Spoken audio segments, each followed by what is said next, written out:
Isa pa itong laptop Acer.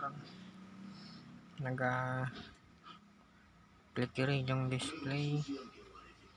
Ito yung luma na capacitor. Kinalaw na, naputol na yung paa eh. Yan.